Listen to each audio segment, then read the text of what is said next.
Hello, and welcome to Markets in Focus. My name is Joe Bell, and today I'm going to walk you through some of the most interesting financial market themes that I'm observing.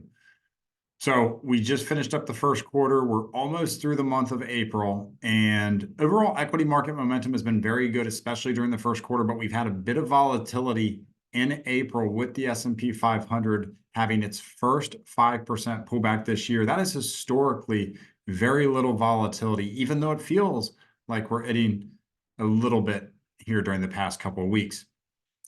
Now, sentiment surveys also were very strong at the end of the third quarter, but looking at bullish sentiment, it has left the market very quickly.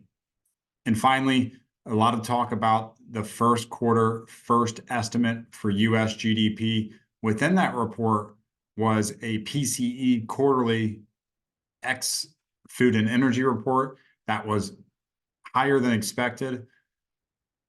Most indications are that there will be no rate cuts until at least September, with some odds of potentially not till December. All right, so let's take a look at this chart here. We have the S&P 500 return in the blue. In the yellow diamonds are the max intra-year drawdowns. And if you look back in the green line, that's the long-term average intra-year drawdown, or S&P 500 pullback from peak to trough within equity markets going all the way back to 1980. So during the past 44 years. Now, you can see so far this year, we've had positive momentum in that blue bar on the far right with only a minus 5.5%. That's the pullback that we've just experienced during the month of April. We peaked during the last week of March this year. Equity markets were up 11% for the first quarter. If you compare this volatility to all the years going back to 1980, we have only had 4 years, a couple years during the early 90s, during the early part of that tech bubble. You have to fast forward all the way to 2017. That was a really low volatility equity market year. In 2021, right, on the heels of the pandemic, that strong year that picked up momentum from the end of 2020 through 2021. Those were the only 4 times historically. So we're in pretty rare territory if this ends up being the largest pullback. Historically, you typically see the market average of 14% drawdown. So leaning on history, we'd say we could experience a little bit more volatility. So far, very little. Bullish sentiment has left the market quickly. You can see at the beginning of April, we had 47% on this chart. This chart shows the American Association of Individual Investors, AAII. It is an organization of retail investors that puts out a survey on a weekly basis for their members. And they ask a simple question: are you bullish, bearish, or neutral on the S&P 500 over the next 6 months? You can see a couple trends. The percentage bears have increased, but the percentage bulls have decreased even more, with a lot of those moving to neutral or bearish. So I'm not saying that the market is overly pessimistic during this 5 to 6% pullback, but I think it's clear that the bullish sentiment that we experienced at the end of the quarter has left the market pretty quickly. In fact, you have to go all the way back to the first week of November. Remember, that was just a week or two after the market bottom in October 2023, when we saw this low percentage of bearish investors, or bullish investors rather.